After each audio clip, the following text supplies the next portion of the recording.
Greetings, peace, and love, sports fans, particularly the beloved Bear fans. We in the bleachers section. It's your boy Shad from Sports, aka Shad from the South Side in most sports circles, whether it's from the radio or internet. Bringing you my first podcast is going to be a pregame podcast called The Details. From the standpoint of a point of view, from a perspective from a guy that's been a lifelong Bears fan and played the game at a lower level where the details matter most. If you're a purist of the game, you should appreciate this podcast. My perspective is going to be my own, not influenced by anything that you may hear on the radio, on the TV. Shout out to everybody just an influence on why I'm doing it. I appreciate some of the guys rocking this, doing it right now as well. But I think it's a little bit of time for us to bring a different perspective to the table in terms of people that follow the Chicago Bears. I'm going to focus on stats and game decisions, but also I'm going to keep in account the tactics and motivation as well as the performance metrics for all things in equal balance, week to week, matchup to matchup, just to ensure no bias, even if you might sound a little meathead. It's just the verbiage, people. All right, let's talk about motivations to kick off this week's matchup, 8-2 Vikings versus 4-4 Bears. The Vikings are trying to validate Sam Darnold's resurgence this year. Not even going to joke. Looked like Baker Mayfield did last year with the Tampa Bay Buccaneers. His improvement, a testament to the head coaching, the general manager putting in the foundation and investing in that offense to giving him an opportunity. But just as Brock Purdy did last year with the San Francisco 49ers and an offensive unit that was elite, same thing Sam Darnold's doing this year. Considering the fact that they looking to try to punch their tailgate ticket to the Super Bowl, they're coming into the lakefront with bad intentions. Bears outlook this week, all things and purposes, everybody wants the head coach booted, and now everybody's got the peaky torches going to the general manager. Nothing much to say about the ownership because we understand and been in this circumstance before if you've been a Bears fan over the last 20 to 30 years. I mean, honestly, when you look at it, it was a breath of fresh air when you look at the outcome of the game, even though it was a L against a rival, the way it happened. I'm not going to discuss how it did anymore because it's not required. But Mother Nature's coming into the city of Chicago, and that has a way of changing things. Just with the way that the play calling did last week, Thomas Brown. Now, keep in mind, everybody, this is a guy that was probably, before last week, the guy the most furthest away from the franchise kid, number 18, and had any influence or any conversations with him whatsoever week to week in terms of his development, even though he was responsible for the pass court in the game. Not going to speak on that. But after the firing of Waldron last week, Thomas Brown looked like he understood what to do with the tools the Bears had every day. DJ Moore looked a little more effective, so those screen routes looked a little bit more clean. DeAndre Swift was able to get to the outside and on the right side. Braxton Jones let the man get outside and move some people around. I think with Tevin Jenkins coming back, you got to feel like that breath of fresh air, and the fact that Odunze and Caleb Williams are looking like that hookup at the 1 and 9 that you was hoping to see when they was drafted. There were no tape, even with a defensive aggressive coordinator like Brian Flores is up in Minnesota. Bears got an opportunity to motivate themselves with the fact that they got embarrassed last week on their home field. Let's look at the numbers. Strictly talking right now, the advantages is the Bitcoin with Minnesota right now. They're getting their money's worth.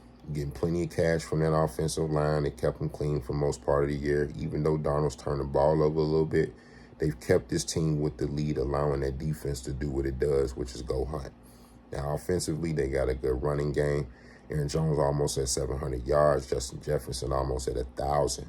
So from that standpoint, they're effective. They can move the ball all over the field, and they got a special unit in terms of their offensive players. Nothing to sneeze at.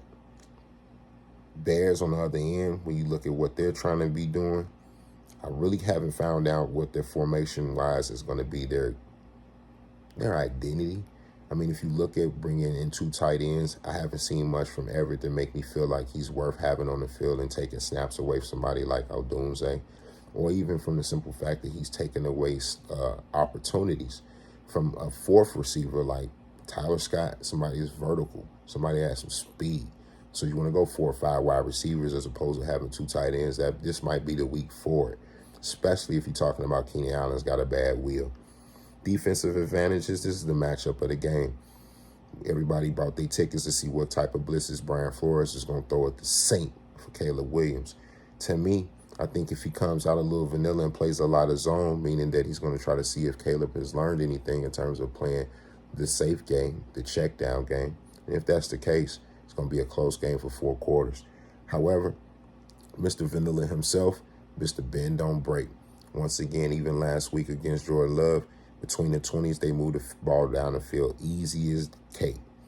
Even to the point where you were questioning the number 1 defensive back, Jalen Johnson, falling on the ground and giving up a 60-yarder. But the Bears have shown to be the number 1 defense in the league when it comes time to play defense in the red zone. That holds up this week. Darnold shown he'll turn the ball over, giving the ball an opportunity for the Bears to ball out and turn over the ball. And they definitely going to need that. Kevin Byard, get ready. Now, if you're looking at special teams and you want me to discuss special teams, until they do something special, I won't discuss them. For the fact that Devin Hester was in the building last week against the Green Bay Packers, being honored to be a Bear Hall of Fame in the Ring of Honor with his actual Hall of Fame ring in the building. The type of electricity that dude brought was all the way from the Gold Coast to the South Shore Drill team, Doonies. I'm just saying, if he was going to be special on special teams, last week would have been the week to do it. Haven't seen much from the return game since they changed the rules. So from that standpoint, until they do something special, nothing to discuss there.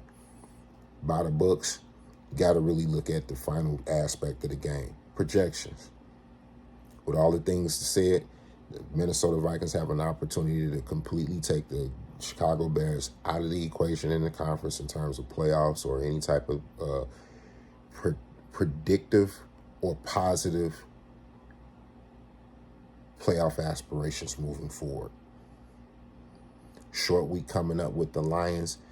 They got to be motivated to kind of put the death nail into the Bears. I think they smell blood in the water. The opportunity will be there, but something to me smells a little fishy.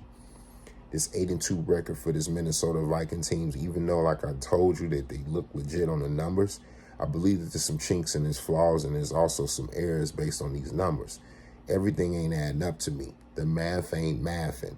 For me, if the Bears can come out early and break trend tendencies, meaning like targeting some vertical routes, allowing that deep ball to be a part of the offense to set up the run, because I don't see them running at all first and second down. Use that opportunity to get some vertical shots in early to get Caleb Williams going, get Romo Dunze going, and if you can get DJ deep. You saw the type of energy that provided to the lakefront. That would be something to feed that crowd and to give this last guest opportunity for your head coach to really buckle down heading into this last stretch of games. Now, if you want to pivot, Minnesota Vikings, I'm never going to pick them against the Chicago Bears, especially at home. Not today, not tomorrow, next year. So for that simple fact, we're looking at 24-16, Bears on the lakefront, upset of the week. Hope y'all enjoy that purple Kool-Aid. It's been your boy Shad, Shad from the South Side. Appreciate y'all riding with me in the podcast. Peace.